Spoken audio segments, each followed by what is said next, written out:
What's going on, everybody? Welcome back to the Chasing Larger Sports Stories podcast. Your hosts, Derek and Chase, with you as always. Guys, it has been a while. Lots of news to discuss, but we have a good show for you today. First, what we're going to do is recap Super Bowl 57, all the ins and outs of everything that happened with this game where the Kansas City Chiefs won their second Super Bowl within a span of 5 years. Patrick Mahomes and the Kansas City Chiefs led the way and came back from behind on a double-digit deficit in the second half to win another Super Bowl over the Philadelphia Eagles. First things first, Chase, before we even talk anything about the game itself, I thought it was ridiculous that, what we saw from the field conditions for what that field was doing, the amount of players that were slipping and sliding and turf being kicked up for no reason whatsoever. This is the biggest game on the biggest stage in the NFL. It had over 113 million people watching that game. And yet somehow, some way, the NFL cannot get a grass field figured out. That was a grass field. It was a bad field. He had everybody slipping everywhere, clumps of grass coming up out of the ground. How does a multi-billion-dollar company spend almost $1 million on a grass field and have it turn out to be that trash?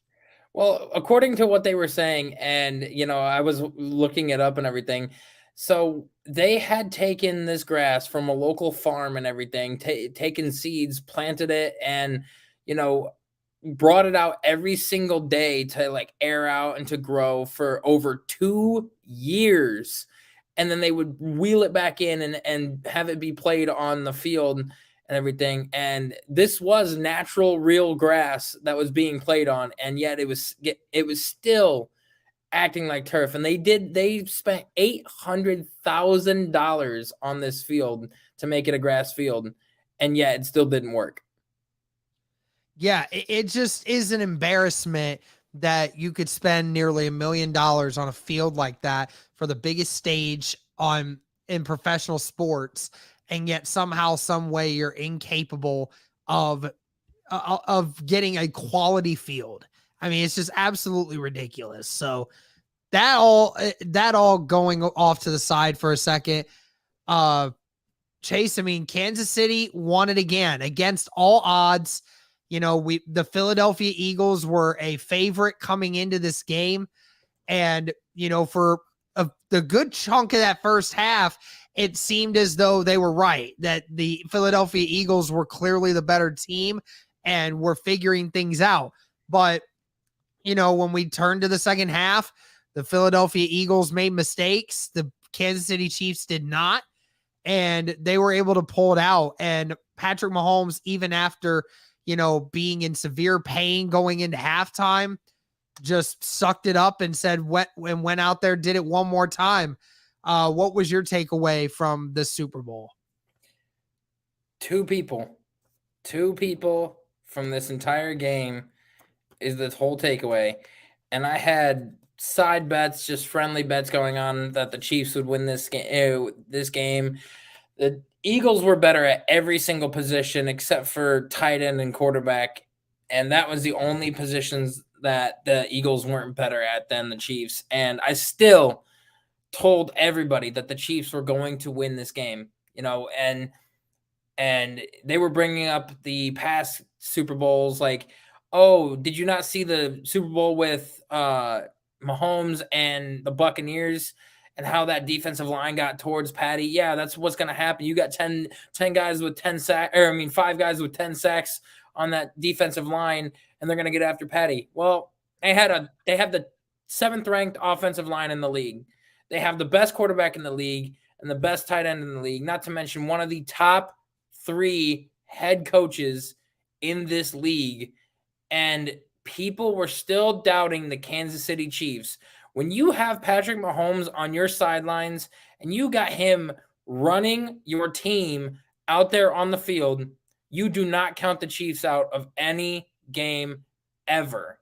I mean, it was just absolutely ridiculous that, when things were not going the Eagles' way, and like the blaming the refs, which we'll probably get to in just a second, is just utter nonsense. Okay, when you got your star corner for the Eagles, or one of them, admitting that he held somebody and everything, get over it. Okay, you lost on a bang bang play towards the end, and the Eagles were getting a lot of calls, like that Dallas Goedert call that got ruled the touchdown, that hold earlier on Juju on that third down play when he tried catching the ball to go for the first down. That was clearly a hold that they didn't call.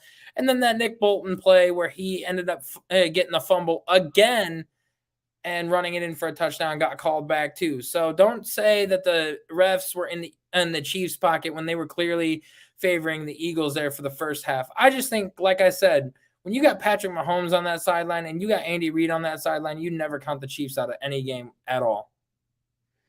Yeah. I mean, if you haven't figured that out by now, then you need to get a new job, because clearly you got the best offensive minded coach in the game in Andy Reid, and the best quarterback in the NFL, maybe the best quarterback of this generation playing right now.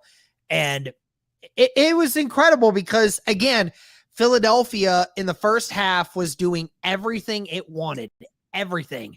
Outside of that fumble that turned into a touchdown, that game would have been a 17-point game going into halftime, and we may not have seen the Chiefs be able to come back. But it was simply because Philadelphia shot themselves in the foot a few times in that second half and were just unable to get sustained pressure on Patrick Mahomes. And it was very strange, Chase, because that front four for the Philadelphia Eagles, that was one of the best defensive line groups that the NFL has ever seen. And they were unable to get pressure on Patrick Mahomes almost the entire game. Very rarely was he even hit in the backfield. There was a couple times where they got pressure on him, but Patrick Mahomes, just his ability under pressure to just never seem phased is truly incredible. And let's give credit to the Kansas City defense here for a second, because in that second half, they made huge adjustments. Nick Bolton, their linebacker, silently one of the best linebackers in all of the NFL this last year, and no one's given him praise for it, but he had multiple takeaways in that game that resulted in touchdowns.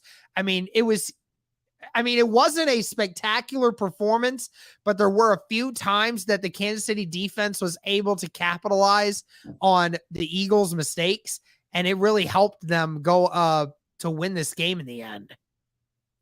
Yeah. No, the Kansas City defense really stepped up. And Derek, do you know how many sacks the Eagles had on the Chiefs? I'm going to guess one. Big fat goose egg. Yep, I was going to guess that second one. Goose egg. That was a defensive line that had 10 sacks across the defensive line with 5 separate players. Mm-hmm.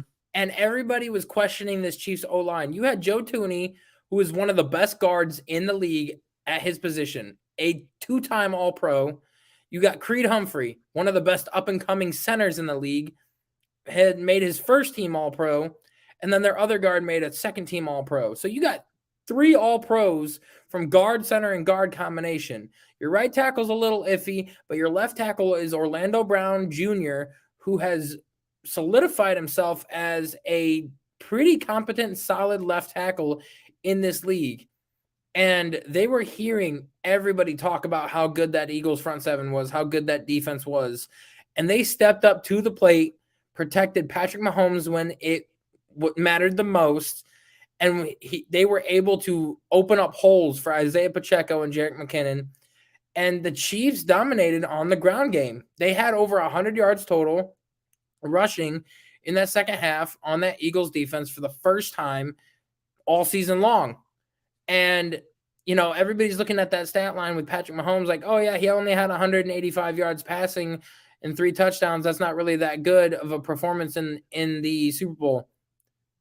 he had 75 yards rushing too. Like, you can't take that away from him. Like, you act like, 185 yards isn't that much. Yeah, it's really not. But when you equate for the 75 yards rushing that he had, it adds up. Okay. But kudos to the Chiefs offensive line. I just gotta shout them out, because if it wasn't for them, this game would be an entirely different direction, and it would have been a complete controlled chaos through there. And Travis Kelce already announced that he's going to play for 2 more years and then call it quits. Yeah, I mean, I would be surprised if he wouldn't, because if you're still number one at your position, there is nobody on your level. Go out there, keep doing it, man. I mean, clearly, if you got Patrick Mahomes on your freaking team, then clearly there is nothing stopping them from doing it again.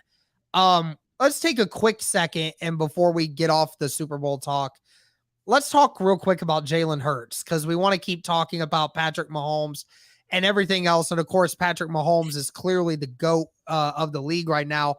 But Jalen Hurts outplayed Patrick Mahomes in that Super Bowl. He clearly did. And it's unfortunate that, his efforts were not able to suffice to a win. But I mean, what you've seen from Jalen Hurts this year, it really, if you're an Eagles fan, really makes you happy of the progress that he has made. And it leaves you very much happy in the sense that your team is going to be taken care of with that guy as your quarterback going forward, because that team is very well built. Clearly, the Eagles were the best team in the NFL this year, just not in that moment they weren't. But I mean, it stinks that Jalen Hurts was unable to get a win with how well he played in that Super Bowl. What was your thoughts on Jalen Hurts' Super Bowl performance? I will start off by saying that they're the second best team in the NFL. Obviously, they would be the best if they won that Super Bowl, but I'm going to sit here and say that he did outplay Patrick Mahomes. But when you've got A.J. Brown and Devontae Smith on your team, it makes it kind of a lot easier to play better. Like, I'm not talking about the rushing, because all 3 of the touchdowns Jalen Hurts had was rushing for, his personal stats.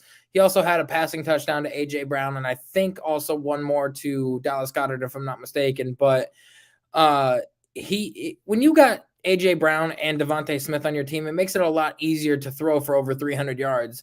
I mean, when you got a guy with Patrick Mahomes throwing to Marquez Valdes-Scantling and Juju Smith-Schuster most of the game, yeah, but that just goes to show you how much better Mahomes is compared to Hurts, because of what he's able to do with a lot less. But like you said, though, Hurts being able to, lead his team to victory, to overcome all the obstacles and all the odds that they said. Yeah, everybody was saying that they had a weak schedule and an easy ride through the playoffs with a Giants team with no weapons other than Barkley, a Niners team that was down to their 4th string quarterback, and injured Brock Purdy.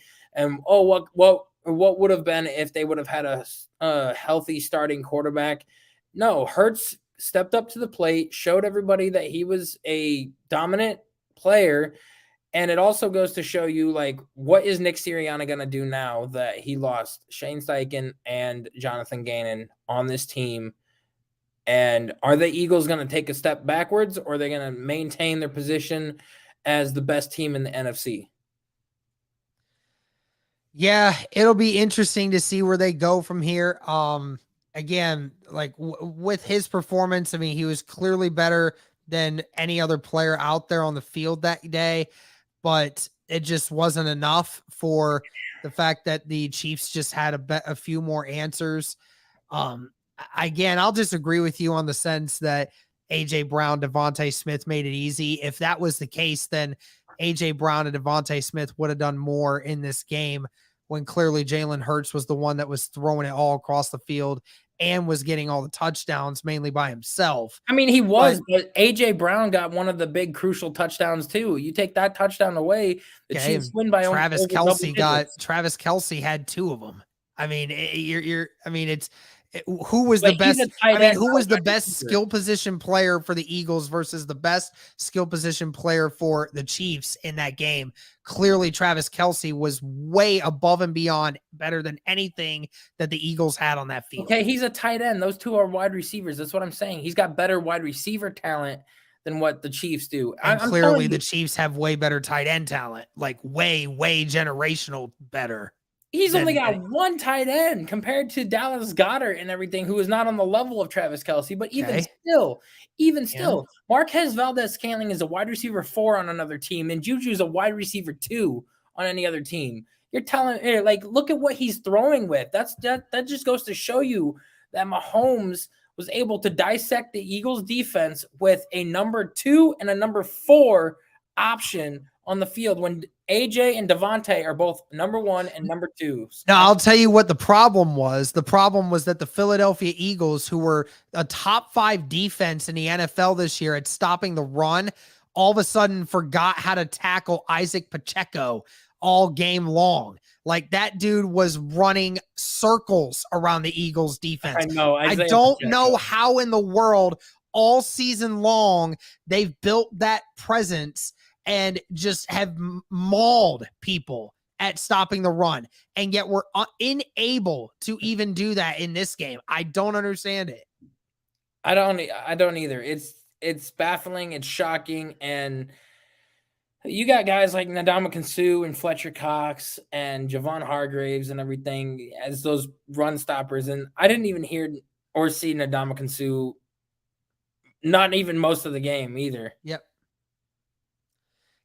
It'll be interesting to see where this goes from here, but we can now talk about, the important news when it comes to the Eagles.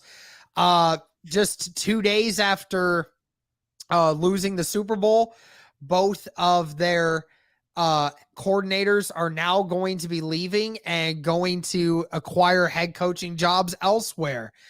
Shane Steichen is going to be the head coach of the Indianapolis Colts, and Jonathan Gannon is going to be the head coach of the Arizona Cardinals. Chase, which one of these is your favorite hire and why? I'd say Shane Steichen.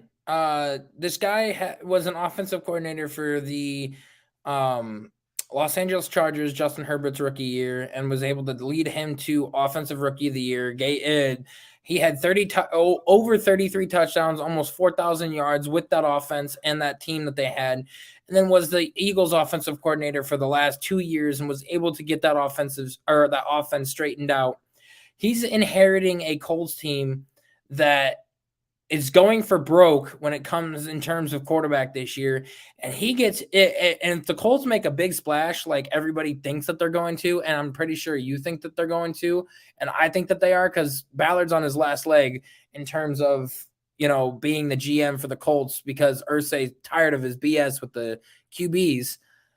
If Ballard makes a big splash and trades up to that number 1 pick, Shane Steichen will have his choice of any quarterback he wants. Will Levis, Bryce Young, CJ Stroud, and he'll be able to make happen with any of them. And I feel like his best option and his number 1 option, I feel like, will be CJ Stroud, because not only is Stroud the most accurate quarterback in the draft class, he's got better pocket awareness. He's got the ability to run if you need him to.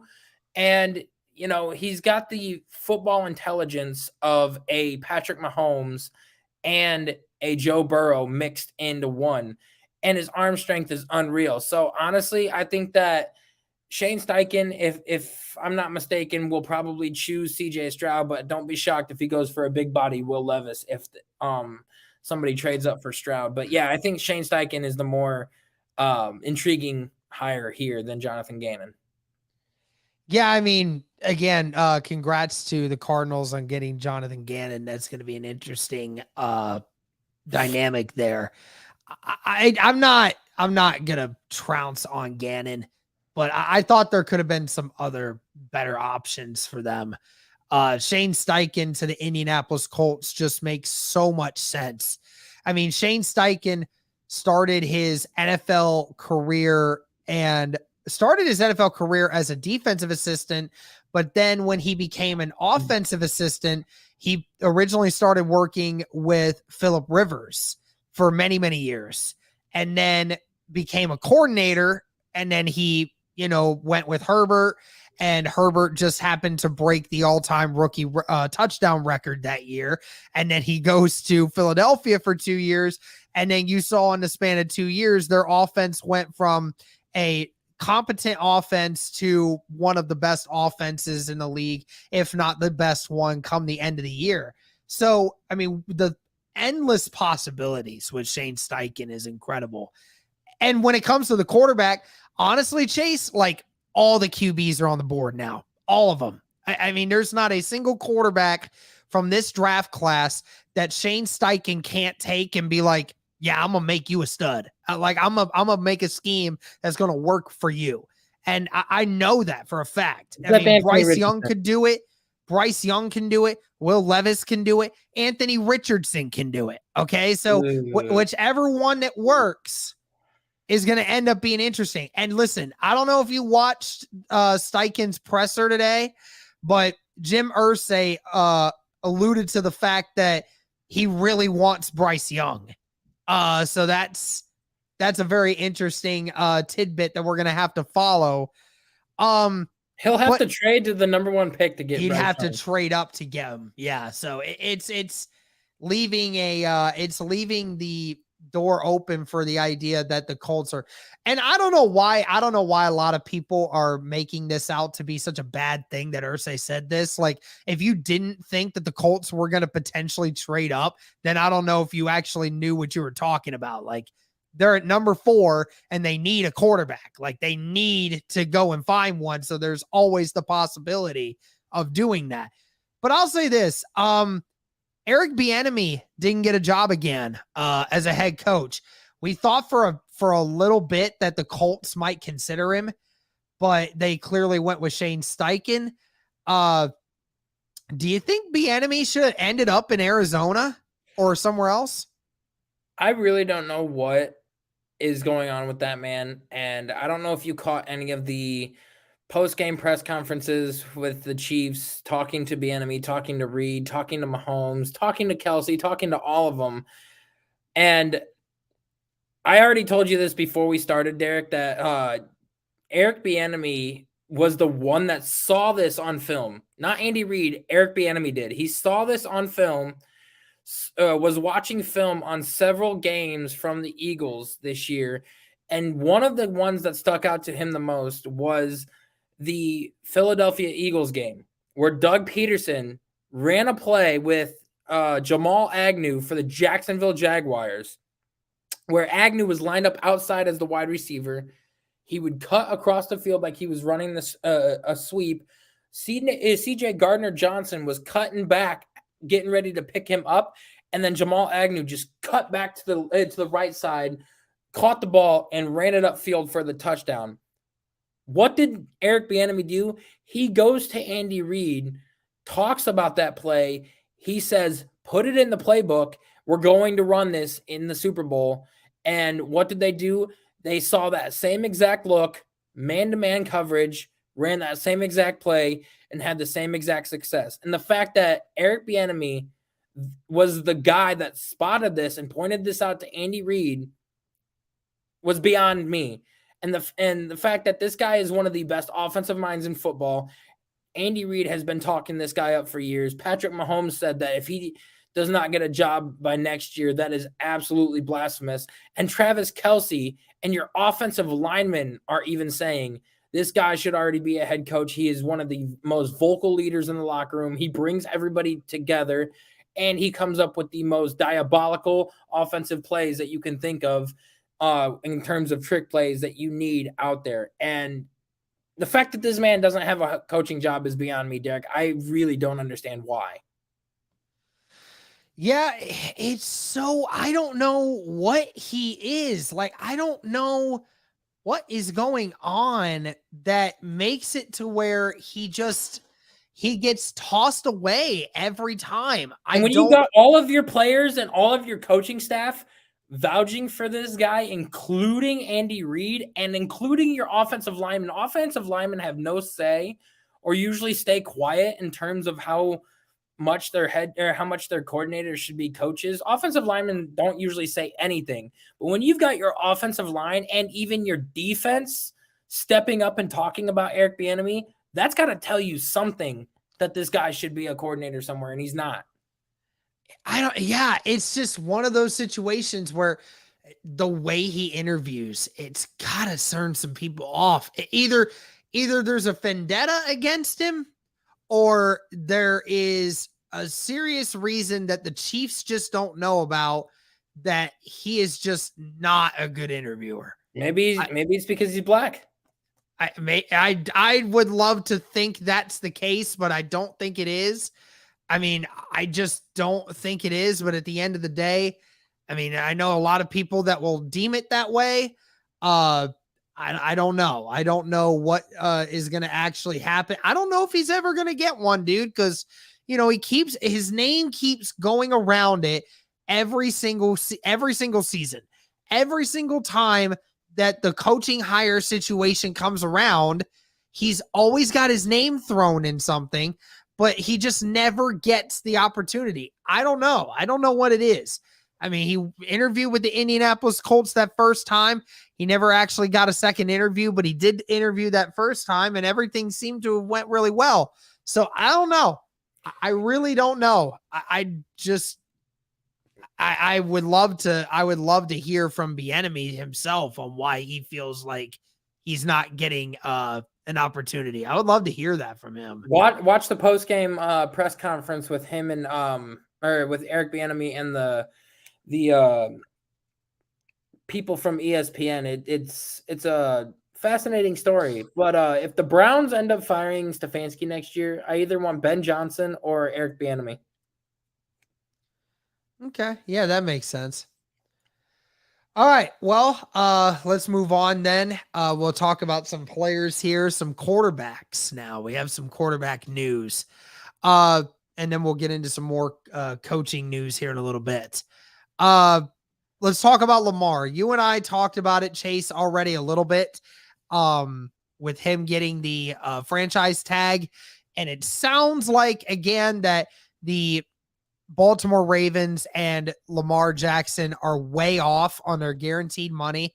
And now teams are making the call to try to acquire Lamar Jackson, while, Harbaugh is adamant that the Ravens are 200% committed to Lamar Jackson.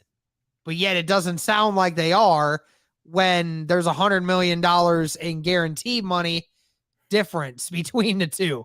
So what's going to happen, man? You think Lamar Jackson's going to actually get traded this offseason?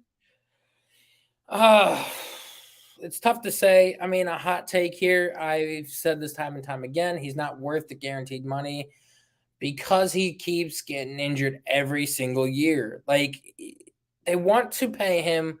They really want him as their starting quarterback, but he's had 3 straight years with injuries, 2 straight years where it's plagued him and he's out for the season. And, he hasn't done anything since that MVP season. Granted, they haven't really had much help for him since that MVP season and since, he's became their quarterback. I will admit that. But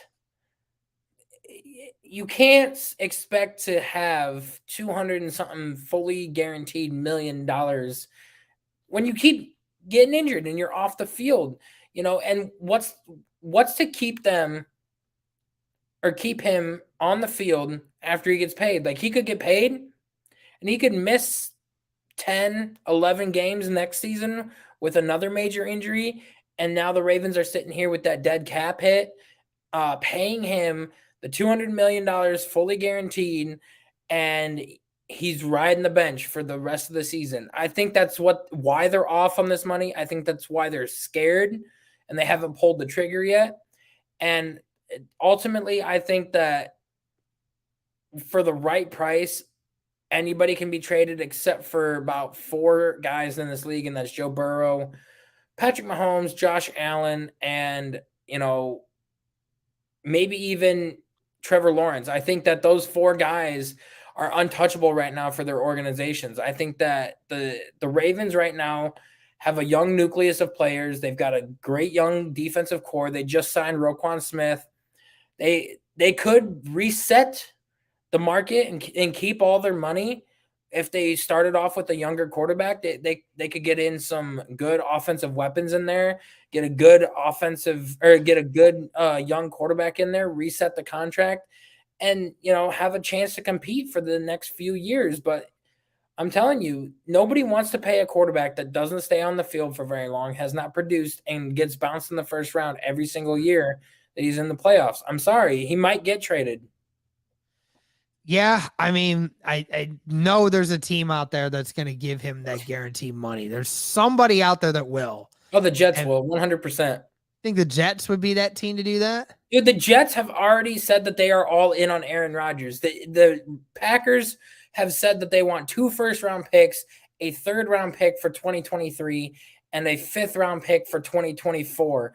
And the Jets said that they are willing to offer that price and a player to get Aaron Rodgers. Yeah, they did say that they were all in on getting a veteran quarterback. And yeah, and if they're in on doing that, just imagine what they would give up for for Lamar Jackson, and imagine how much they would pay. I'd guarantee that they would give him the guaranteed money that he's looking for and bring him to the New York Jets to play. 100%. The Jets are a quarterback away from being successful. Yep, we'll see what happens, but talk about another quarterback that was supposed to get traded this last week, but ended up not getting traded. Derek Carr had a framework involved with the New Orleans Saints for a trade, and then at the very last minute said, no, I'm not going to accept that trade. I'm going to force the Raiders to release me. And the Raiders then released Derek Carr before they had to pay him his full $40 million. So they were able to dodge that bullet. But nevertheless, the Raiders now get no compensation for trading Derek Carr. So what do you make of this move, Chase? And where do you think Derek Carr ends up? There's 3 teams I have in mind, and the last one will shock you, and I'll give you the reason why. The first one, the New York Jets. Like I've said time and time again, the Jets are just a quarterback away from being successful. We saw what happened last year when they had sustainable quarterback play for a little while there, and how many games they were rattling off. Their defense was ranked top 5 in the league, and they've got a young nucleus of offensive players with Corey Davis, Elijah Moore, CJ Uzomah, Breece Hall, and offensive rookie of the year, Garrett Wilson, at the helm. I think that pairing Derek Carr up with those offensive weapons and that elite defense in the Jets would be a great chance for them to be successful. The other team I could see is a team that is picking 9th in the draft, and we've been hearing time and time again that they're going to go after Will Levis. Derek Carr would go somewhere where he knows that if he's going to be, or a team that knows that if Derek Carr is going to be their quarterback, they're not going to draft anybody else. So I could honestly sit there and see the Carolina Panthers picking up Derek Carr and then choosing like a offensive lineman or like another elite wide receiver to go opposite of DJ Moore in Carolina and pair Frank Reich up with Derek Carr there. And then the last team, it's shocking. I don't know if they would be it having the quarterback that they had this year, comeback player of the year, and that is the Seattle Seahawks. Now, granted, in my opinion, I think Derek Carr is far and above Geno Smith. I think he's a lot better talent. I think he's a lot more accurate and has a stronger arm, better sense of the game.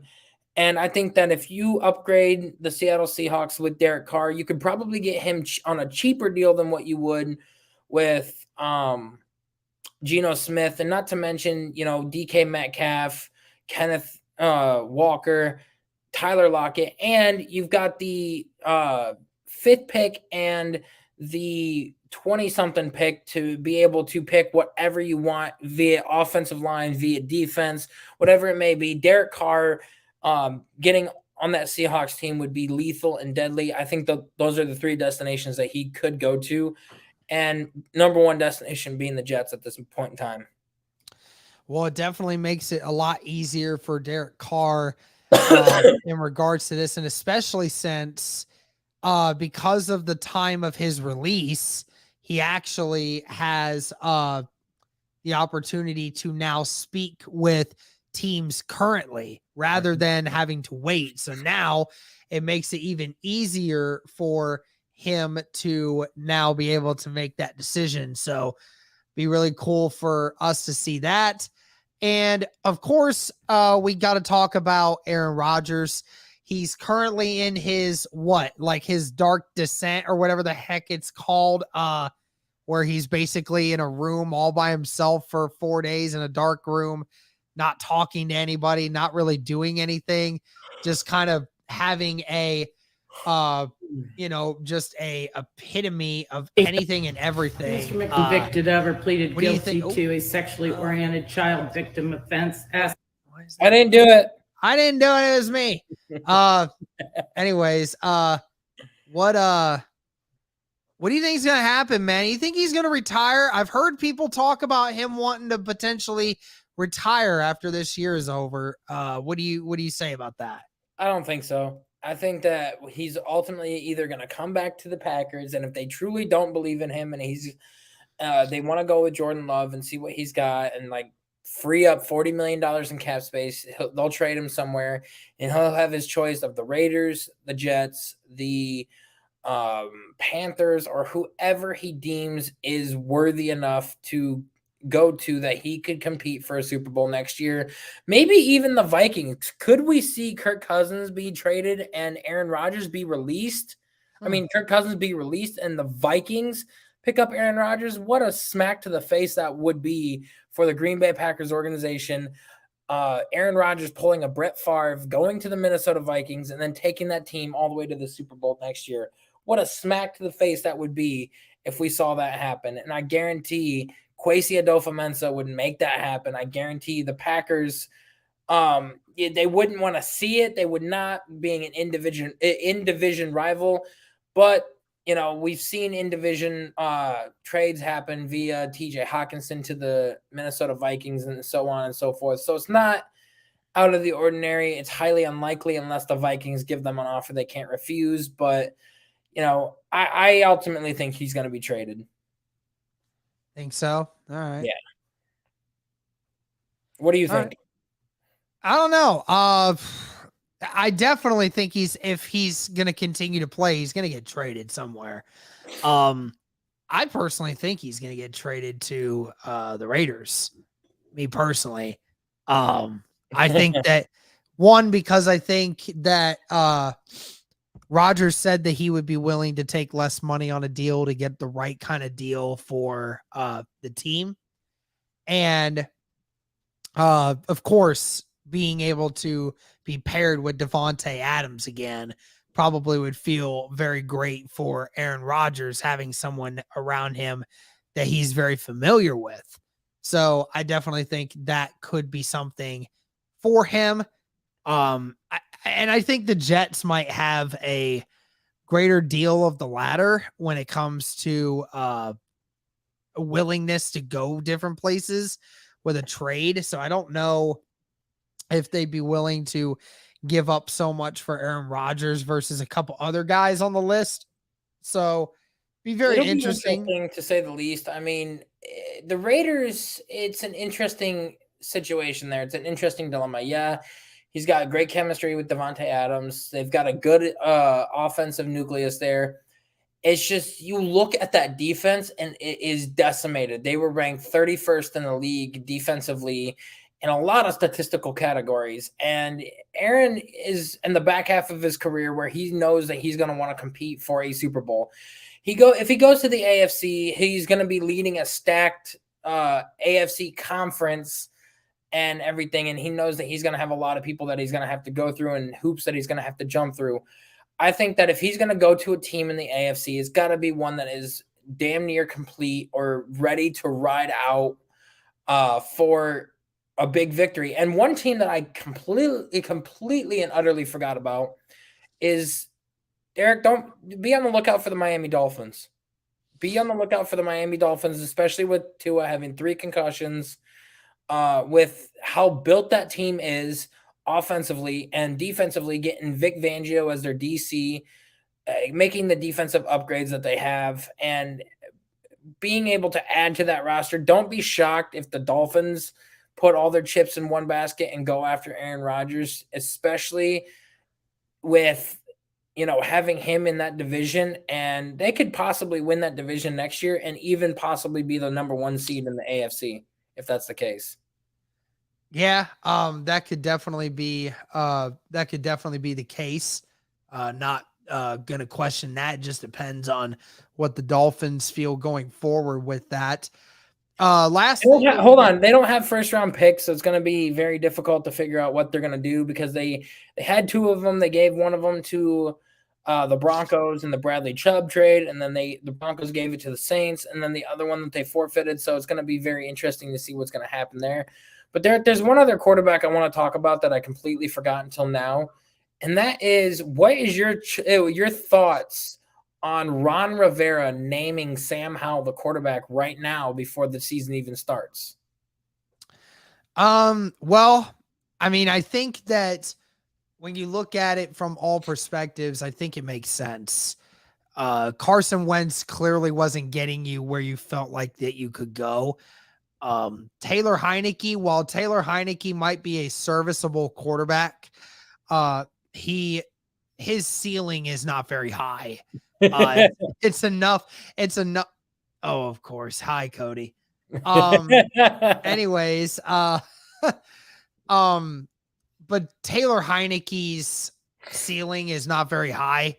I think Washington barely makes it into the playoffs with him, but they don't get anywhere with that. And we saw what Sam Howell could do against the Cowboys this last offseason and everything. And I was preaching to you. I told you on our podcast, start Sam Howell halfway through the season. I told you that this man can play ball.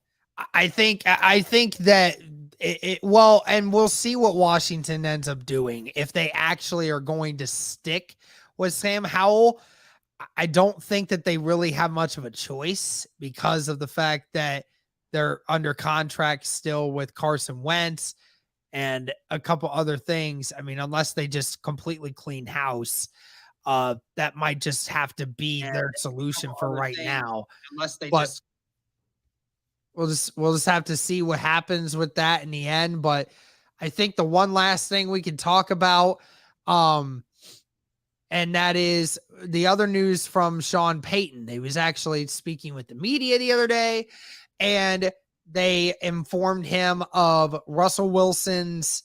Russell Wilson actually had his own coaches in the building this last year, and Sean Payton said, "Yeah, that's not happening here.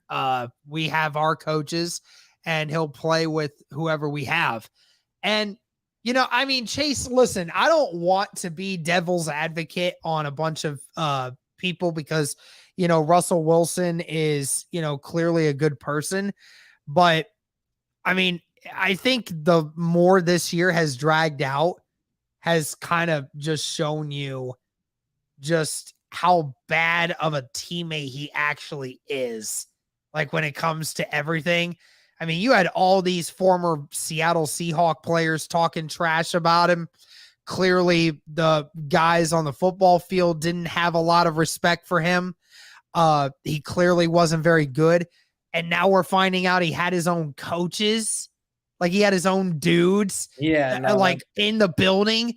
Like, that just goes to show you how little control Nathaniel Hackett had over that franchise, that Russell Wilson had privilege to bring in his own guys that were not hired by the Denver Broncos to be in there coaching him. I mean, maybe this is a good thing for Sean Payton to come in here, bring some of that old school back. But at the same time, it's just like, it feels like it's like you're bringing the drill sergeant in to train and coach a disobedient kid. Like that's what it feels like in this situation right now. And I wonder if that relationship's going to actually work or not, because you're just hearing more and more day by day that Russell Wilson's just a piece of work.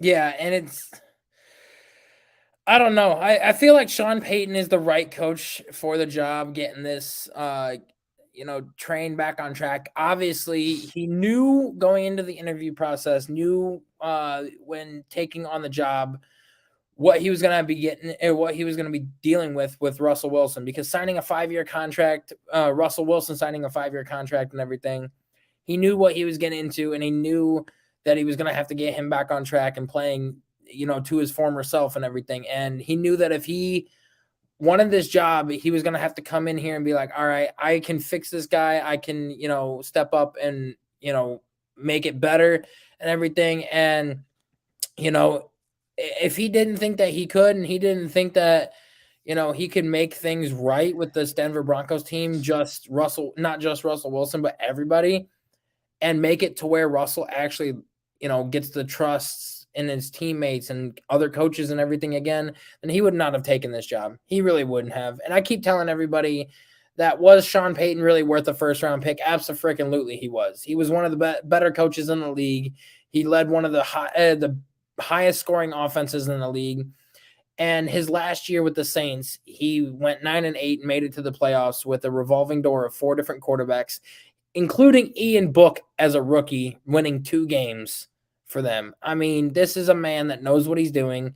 This is a man that knows how to coach people. And this is a man that can win games. So obviously it's going to be very interesting to see what the Chargers with Kellen Moore can do, what the Broncos with Sean Payton can do, and see what the Raiders are going to even do, because they don't have a quarterback. So we're going to have to wait and see what they can do in this division.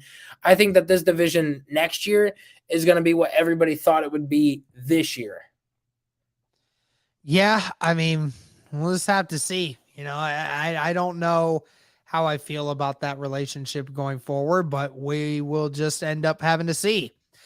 All right. Well, I think that's going to do it for this episode. Thank you guys again so much for tuning in. We greatly appreciate it. Again, sorry for the lapse in timing. I'm actually going to be moving to Chase's apartment complex here in the next few weeks. So when we get to there and I get all my stuff set up, then I know that Chase and I will be having more regularly scheduled podcasts, and we won't have to miss as much. And therefore, we can cover more NFL news, and especially with free agency coming up and the draft coming up in a few months, and a combine coming up. I mean, we got a lot of news coming up. So thank you guys again so much for tuning in. Cody, thank you for watching for the little bit that you have. I want to see your mock draft, my guy. See what you got. Derek, I want you to make a Browns mock draft and send it to me. I want to see what you got. A Browns mock draft and send it to you? Yeah, I want to see what you got. All right, fine. I'll do it. All right. Sounds good, buddy. All right, sounds good. This is the Chasing Larger Sports Stories podcast. Signing off here.